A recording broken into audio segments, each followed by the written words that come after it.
저는 포에버 의원 인천 부평점의 대표원장으로 있는 장효승이라고 합니다.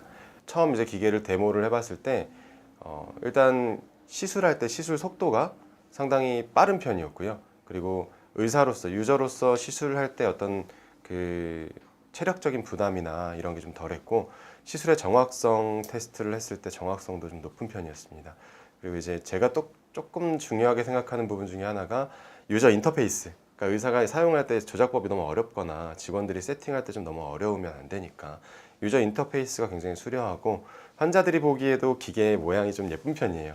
그래서 저는 그런 부분들이 다 종합적으로 마음에 들어서 슈링크를 사용하게 됐습니다. 현재는 되게 다양한 조경증에 활용을 하고 있는데요. 뭐 다들 아시다시피 슈링크가 기본적으로 리프팅을 위한 장비이기 때문에 얼굴의 어떤 전체적인 처짐이나 늘어짐, 뭐 피부 탄력 저하를 호소하는 분들에게 기본적으로 많이 쓰는 장비이고요. 그 외에 국소적으로는 이제 최근에 아이 슈링크라고 해서 이제 2.0mm짜리 MF2라는 팁이 있는데 아이 슈링크 장비는 세밀한 시술이 가능해서 눈가 주름이나 눈 밑에 주름 혹은 이제 눈 밑에 어떤 지방의 돌출이나 뭐 미간 쪽에 있는 주름 혹은 눈꺼풀의 처짐 이런 부분에도 좀 다양하게 활용해 볼 수 있고요. 그리고 목에 있는 주름이나 인중 쪽, 입 주변에 있는 미세한 주름에도 효과가 괜찮은 편이라서 적응증을 좀 점점 더 세부적으로 만들어서 활용하려고 노력하는 중입니다.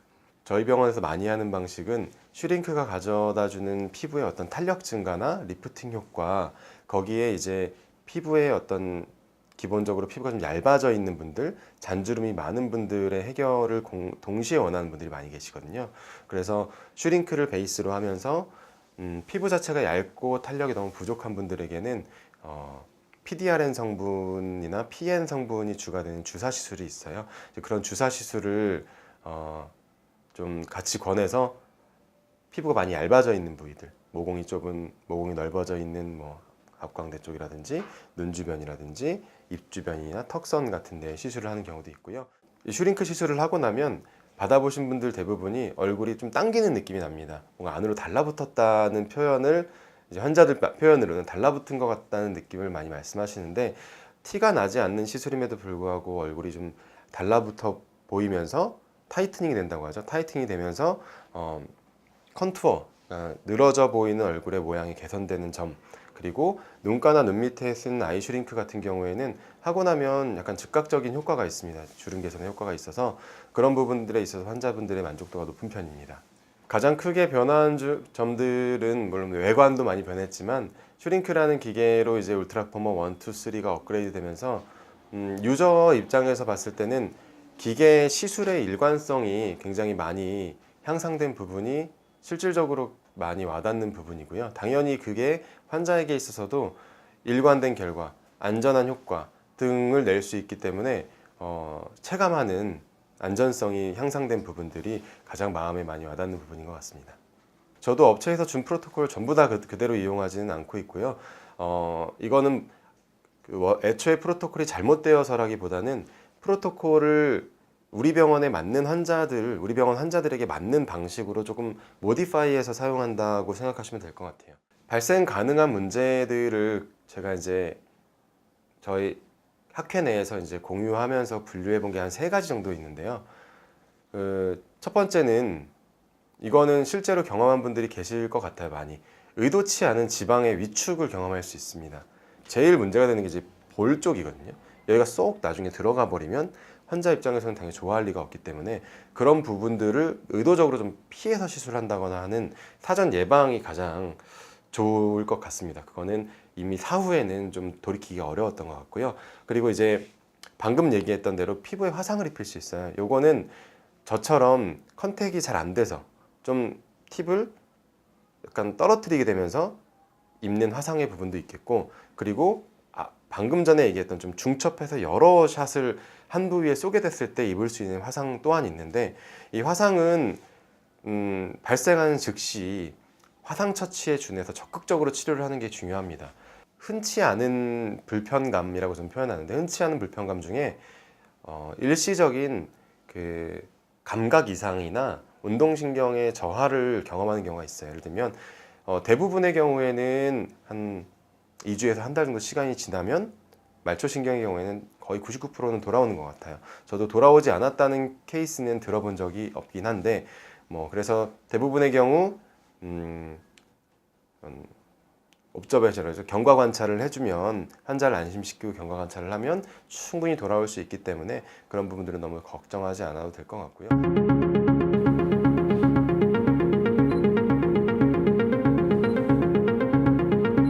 네, 오늘 그 환자분께 시술할 시술 내용은 그 아이 슈링크라 그래가지고 그 슈링크에서 최근에 출시한 그 눈 주변에 전용으로 사용하는 팁이 있습니다.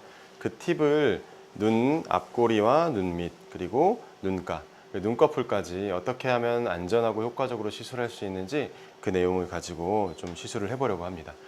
오늘 시술할 아이 슈링크는 아까 말씀드린 대로 되게 세밀한 팁을 가지고 있어서 그런 세밀한 부위들을 시술을 하는데 일반적으로 이걸 팁을 이용할 때 강도를 0.2줄이나 아니면 이제 0.3줄 정도를 많이 이용합니다. 한쪽 손으로 저는 이제 젤 때문에 미끄러울 수 있으니까 꺼즈를 대고 이쪽 눈 밑을 아래쪽으로 바짝 당겨서 이렇게 당겨서 시술을 하면 아주 밑에 여기 애교살 바로 밑에 있는 피부까지 시술이 가능하고요. 주의하실 점은 우리가 타겟으로 하는 게 안구가 아니잖아요. 눈 밑 피부기 때문에 팁을 방향을 위쪽으로 하시면 안 되고 저 밑에 앞 광대 뼈 쪽으로 향해서 항상 시술을 하셔야 안전한 시술이 가능합니다.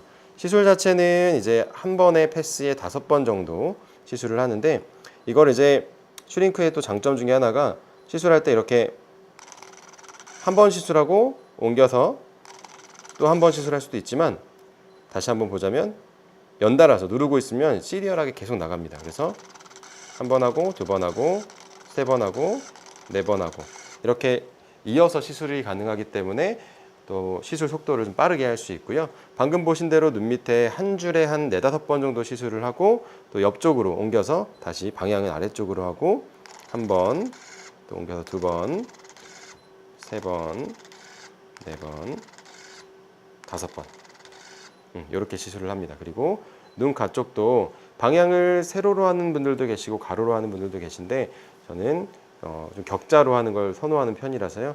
눈 가까운 쪽에 이때도 안구 쪽으로 향하지 않고 뼈 쪽을 향해서 한 샷, 두 샷, 셋, 넷, 5 이렇게 해서 이제 눈 밑과 눈가 쪽까지 시술을 했고요. 그다음에 이제 이 눈 바로 앞쪽 우리가 이제 몽고주름 혹은 눈 앞꼬리 쪽이라고 하는 앞트임 부위라고 하는 부위에도 이 팁을 이용해서 시술이 가능한데 이전 팁은 이제 요 사이에 들어가지가 않아요. 그래서 시술을 하려고 해도 할 수가 없었는데 얘는 굉장히 세밀해서 피부를 좀 당기고 앞쪽에다가 위치를 시키면 요 앞쪽까지도 정확하게 밀착을 해서 시술이 가능합니다.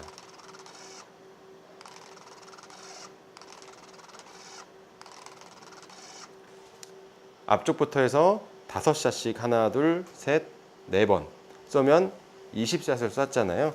가끔 봐서 이제 눈꺼풀에 탄력이 없는 분들은 이 눈꺼풀 부위도 젤을 도포한 후에 이마 쪽을 눈썹을 바로 위로 바짝 당겨가지고 뼈까지 위치를 시켜요. 당연히 이때는 이제 안구 쪽으로 이렇게 향하면 안 되고 반대로 위쪽 방향으로 뼈가 닿는 느낌을 느끼면서 눈꺼풀에도 시술을 해주시면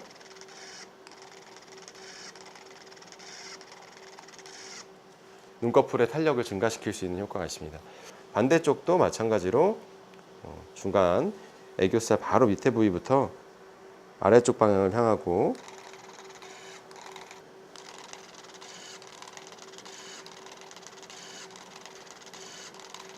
이때 주의하셔야 할 게 이 팁을 항상 피부와 바짝 밀착을 시키셔야 원치 않는 어떤 화상이나 부작용을 예방할 수가 있습니다. 이제 위쪽도 이제 왼쪽도 마찬가지로 바짝 위로 당겨서 이제 그러면 눈꺼풀이 여기까지 올라왔어요. 그래서 이 부위를 뼈에 대고 위쪽 방향으로 눈썹까지 약간 올라타서 시술을 하셔도 됩니다. 이렇게 하면 이제 50샷을 시술하시게 되는 거고요. 이 방식 그대로 이제 저는 한 패스를 더 시술을 해서 100샷 정도를 기본적으로 환자분들께 많이 하고 있고요. 탄력이 많이 떨어져 있는 경우에는 200샷 혹은 정말 많이 하는 경우에는 눈 주변만 해서 한 300샷까지도 시술을 하는 경우가 있는데 즉각적으로도 효과가 좀 있고 환자분들이 시술 후에 어떤 불편감이나 시술할 때 통증이 워낙 심하지 않고 가볍게 받을 수 있는 시술인데 이제 보톡스 시술 같은 걸 너무 싫어하시거나 주사 맞는 것 꺼려 하시는 분들 이런 분들께는 굉장히 좋은 대안이 되고 있습니다.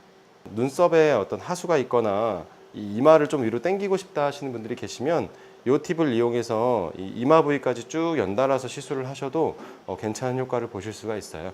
이상으로 오늘 여러분들께 아이슈링크 시술 방식과 주의할 점들 설명을 좀 드렸는데요. 많은 도움이